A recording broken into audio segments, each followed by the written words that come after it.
On June 9, 2022, concern turned into terror for Heidi Null when she had not heard from her 22-year-old daughter, Leisy Dodd, in more than 15 hours. The silence was unusual, and Heidi decided to go to her daughter's apartment in Alton, Illinois. With the key in her hand, she entered, expecting perhaps an explanation or at least some reassurance.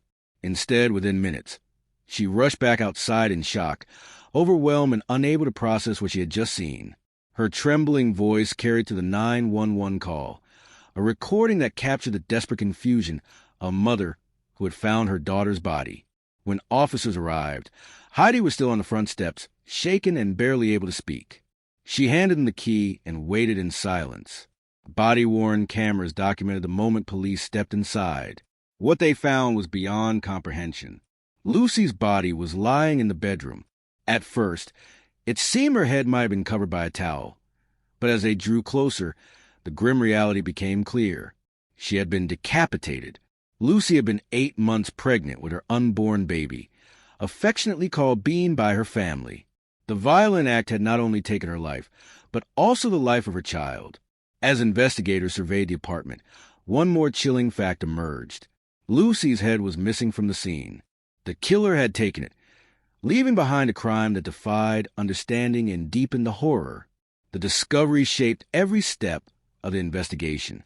For officers, it was not only about documenting evidence, but also about confronting brutality rarely seen. For Heidi, it was a moment that her world collapsed, and the start of a long search for answers about who had done this and why. The night before Leisy Dodd was discovered, a sequence of events unfolded that would later become central to the investigation. It was just after midnight on June 8, 2022, when security cameras captured a man walking across a quiet street in Alton, Illinois. His face was obscured, his clothing different from earlier in the evening, and in his hands he carried a white laundry basket. The man walked behind a smoke shop and disappeared from view. Minutes later, another camera recorded him again, this time discarding the basket into a red dumpster filled with construction debris. At the time, it seemed unremarkable, but the footage would later hold devastating significance. While the cameras recorded his movements outside, neighbors inside the building were listening to sounds that deeply unsettled them. They heard muffled yelling, not loud enough to be clear, but distinct enough to suggest pain. The yelling was followed by heavy thuds that shook the apartment walls. Some neighbors later described the sounds as rhythmic, almost like chopping wood. Then came a period of screaming, intense and prolonged, before it suddenly stopped. Silence replaced the chaos. The neighbors hesitated, unsure if they were witnessing another argument or something far more sinister. Believing it might simply be another fight, they decided against calling 911. The following morning, construction workers at the dumpster noticed what the cameras had already recorded. Inside the scattered clothing, they found shoes stained with blood and a short, serrated knife. Both the shoes and the weapon were marked by red smears that stood out against the debris. These discoveries became the first physical evidence pointing toward the violence that had taken place inside Leesy's apartment and the lengths the killer had gone to hide it. Leisy Dodd's life was defined not by the violence that ended it, but by the kindness and generosity that shaped her from an early age. Born in 1999 in Alton, Illinois, she grew up as someone who consistently gave more than she received. Even as a child, she showed an unusual sense of compassion. On her 10th birthday, instead of asking for gifts, she requested that friends and family donate to an animal shelter. That simple act reflected the values she carried with her into adulthood. After graduating high school in 2017, Leisy worked at Dairy Queen, saving money while considering her next steps. Her goal was to follow her mother into the medical field, a path that would allow her to combine her dedication to helping others with a stable career. Co-workers and friends remember her as someone who radiated warmth, a young woman who made others feel seen and valued. In early 2022, Leesy's focus shifted as she prepared for motherhood. When she learned she was expecting her first child, she embraced the responsibility with excitement. Her family gave the baby an affectionate nickname, Bean, and together they began preparing for the new arrival. Invitations to the baby's shower had already been sent, and her mother recalled the joy of gathering small items for the child's future. Although she had not yet chosen a name, Leisy felt she still had time. For those who knew her best, Leisy's life was filled with love, care, and hope.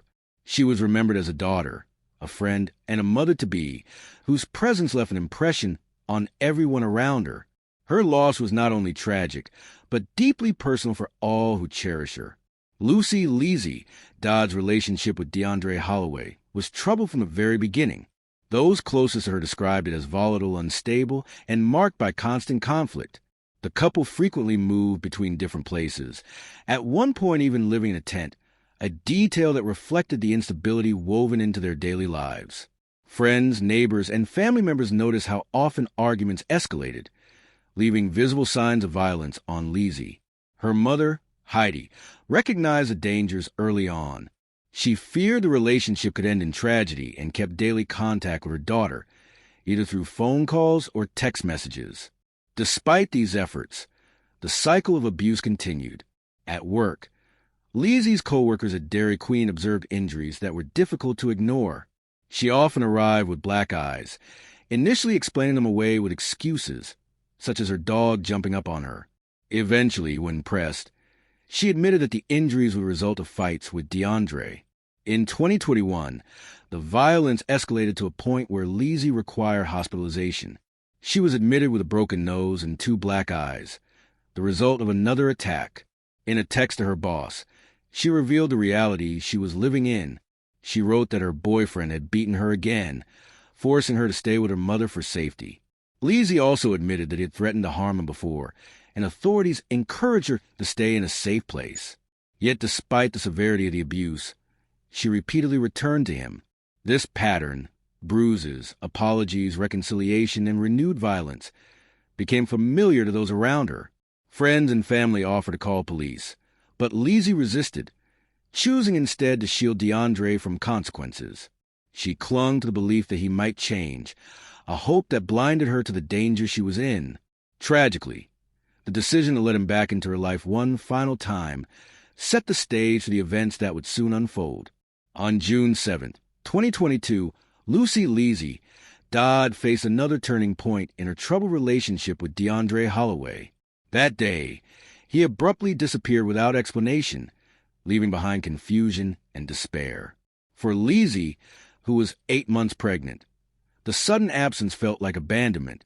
She turned to her mother in a series of text messages, voicing the fear that he had left her for good.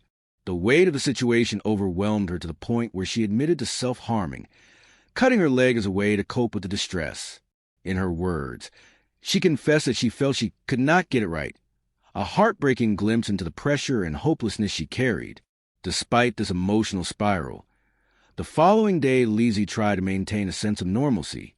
On June 8th, she continued with small routines, washing her work clothes and staying in touch with her mother.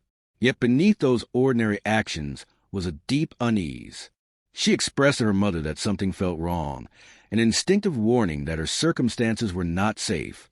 Even as she went about her day, the fear never left her. That evening, DeAndre returned. His uncle brought him back, and by 9:11 p.m., security cameras recorded the pair walking into the apartment together.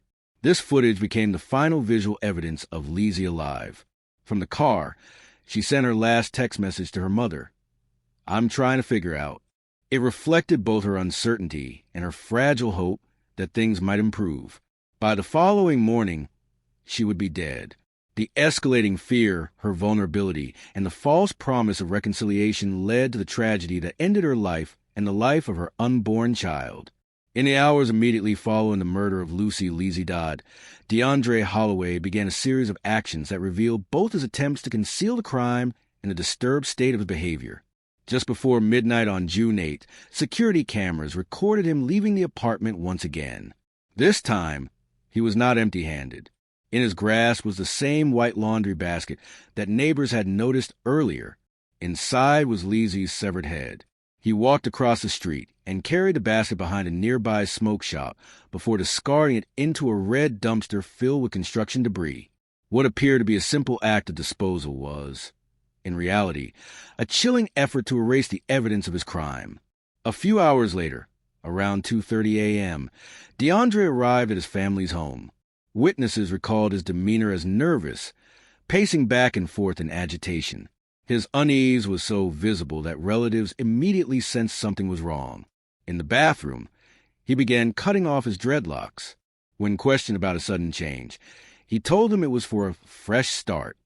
To his family, the explanation seemed inadequate and alarming, especially given the intensity of his behavior that night. What drew even more concern was the discovery that he carried items belonging to Leisy. Among them were her debit card and identification. These objects, now in his possession, left little doubt about his connection to the crime. Relatives who observed this behavior later provided testimony that would become critical for investigators. Together, the discarded basket, the drastic haircut, and the stolen personal items formed a pattern that pointed directly to his guilt. His actions not only failed to conceal the truth, but also exposed the desperation of someone trying to cover what could not be hidden. On June 10, 2022, 2 days after Lucy Leisy, Dodd was found, police in Gillespie, Illinois, arrested DeAndre Holloway. The arrest was not initially connected to the murder. Officers detained him on a cannabis-related charge, unaware that they had the prime suspect in Leisy's killing in custody. It was only later that his identity and involvement would come into focus.